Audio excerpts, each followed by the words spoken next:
మెదక్ జిల్లాలో పర్యటిస్తున్నారు ముఖ్యమంత్రి రేవంత్ రెడ్డి. ప్రస్తుతం రేవంత్ రెడ్డి మాట్లాడుతున్నారు. లైవ్ చూద్దాం. ప్రాంగణంలో మేరీ క్రిస్మస్ పండుగను నిర్వహించుకోవడానికి విచ్చేసి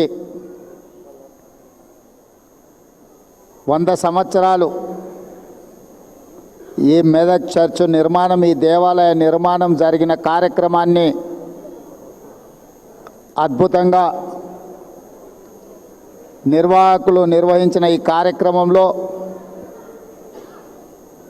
కాంగ్రెస్ పార్టీ తెలంగాణ అధ్యక్షులు, సహచర మంత్రివర్గ సభ్యులు, పార్లమెంట్ సభ్యులు, శాసనమండలి సభ్యులు, శాసనసభ్యులు, మత ప్రవక్తలు, ప్రభు భక్తులందరూ కూడా వేలాదిగా ఇక్కడికి తరలి వచ్చి ఈ శుభకార్యంలో పాల్గొన్న ప్రతి ఒక్కరికి క్రిస్మస్ శుభాకాంక్షలు నేను తెలియజేస్తున్నా. మీ అందరికీ, భక్తులందరికీ.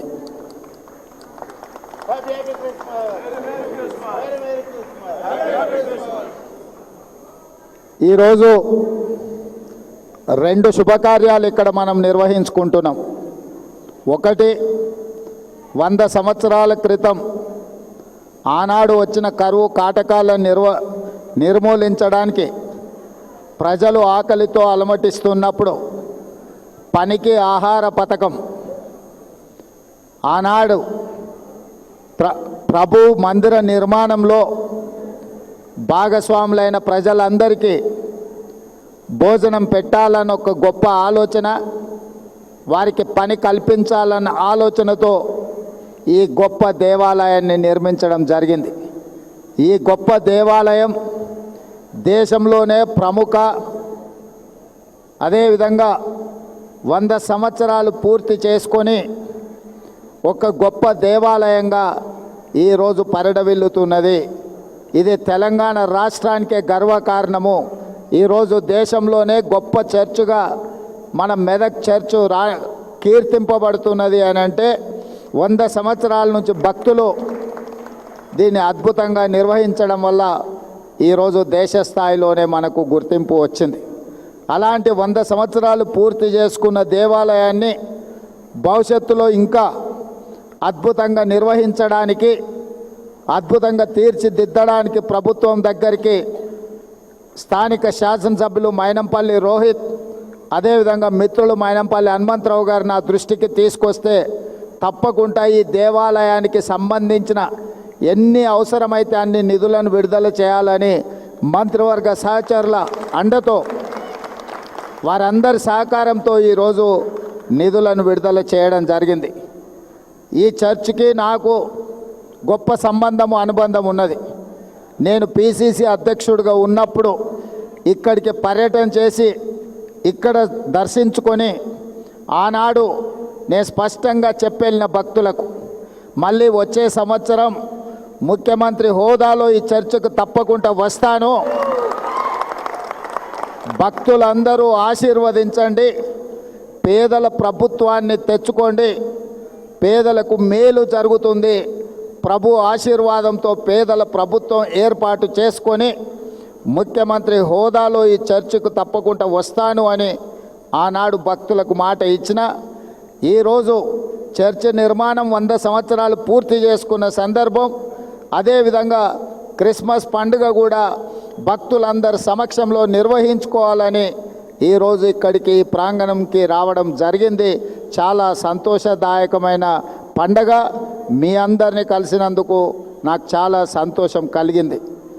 నా సూచన, నా విజ్ఞప్తి, పేదల ప్రభుత్వం ఉన్నప్పుడే రైతులకు ఉచిత కరెంటు కానీ, ఈరోజు ఇందిరమ్మ ఇండ్లు ఏవైతే మనం నిర్మిస్తున్నామో అవి ప్రధానంగా దళిత క్రైస్తవులకే అత్యధికంగా ఇవ్వడానికి రాష్ట్ర ప్రభుత్వం ప్రయత్నం చేస్తున్నది. దళితులకు, గిరిజనులకు, దళిత క్రైస్తవులకు, గిరిజన క్రైస్తవులకు అత్యధికంగా లబ్ధి చేకూరుతుంది.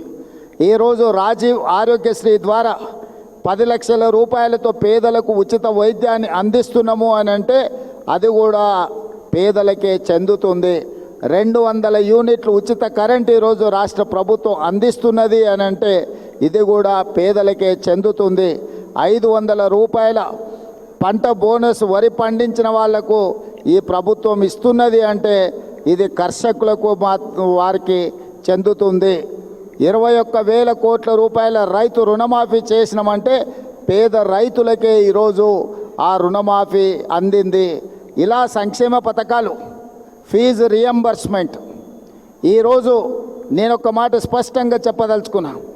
ఆనాడు క్రిస్టియన్ మిషనరీస్ ఏదైతే ఎడ్యుకేషన్ హెల్త్ పట్ల ప్రత్యేకమైన శ్రద్ధ చూపించి పేదలకు ఏ దిక్కు లేని వాడికి ప్రభువే దిక్కు అని ఆనాడు గొప్పగా విద్యను అందించి వైద్య సేవలను అందించి సేవ అంటే ఇలా ఉండాలి అని ఈ సంస్థలు చూపించిన బాటలోనే ఈనాడు మా ప్రభుత్వం ఫీజు రియంబర్స్మెంట్ కానీ లేకపోతే రాజీవ్ ఆరోగ్యశ్రీ హెల్త్ పథకం కానీ తీసుకొచ్చినాయంటే వీటికి పునాదులు ఆనాడే పడ్డాయి.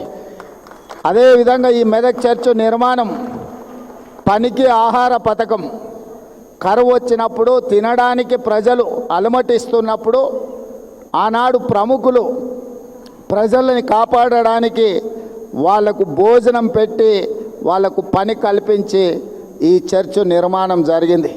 ఈరోజు ఉన్న ఉపాధి హామీ పథకానికి స్ఫూర్తి ఈ చర్చ్ 100 సంవత్సరాల క్రితం నిర్మించినప్పుడు ఏ విధానాన్ని అవలంబించిందో కాంగ్రెస్ పార్టీ అధికారంలోకి వచ్చిన తర్వాత ప్రవేశపెట్టిన ఉపాధి హామీ పథకం, పనికి ఆహార పథకమే. ఇవన్నీ మంచి కార్యక్రమాలు, సంక్షేమ పథకాలు రాష్ట్రం అభివృద్ధి పదం వైపు నడిపించడానికి ఆ ప్రభువు నుండి భక్తుల నుండి సంపూర్ణమైన ఆశీర్వాదం నా మంత్రివర్గం కోరుకుంటుంది. మీ అందరి ఆశీర్వాదం ఉండాలి. ఈ ప్రభుత్వం 10 కాలాల పాటు వర్ధిల్లాలి. పేదల సంక్షేమ పథకాలు ఇచ్చిన మాట ప్రకారం అమలు చేస్తూ మన రాష్ట్రాన్ని అభివృద్ధి పదం వైపు నడిపించడానికి మీ అందరి సహకారం ఉండాలి. మెదక్ జిల్లా అభివృద్ధి విషయంలో, ఈ ప్రాంత అభివృద్ధి విషయంలో ప్రభుత్వం చిత్తశుద్ధితోని ముందుకు వెళ్తుంది.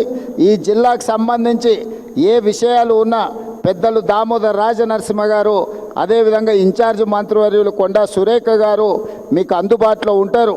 తప్పకుండా ఏ అవసరం ఉన్నా కూడా ఈ ప్రభుత్వము ప్రజల యొక్క అవసరాలు తీరుస్తుందని తెలియజేస్తూ మళ్ళీ ఒక్కసారి హ్యాపీ క్రిస్మస్ శుభాకాంక్షలు మీ అందరికీ తెలియజేస్తూ సెలవు తీసుకుంటున్నాను. అదేవిధంగా ఈ నూతన సంవత్సర శుభాకాంక్షలు మీ అందరికీ కూడా, భక్తులందరికీ కూడా తెలియజేస్తున్నాను. ధన్యవాదాలు మిత్రులారా.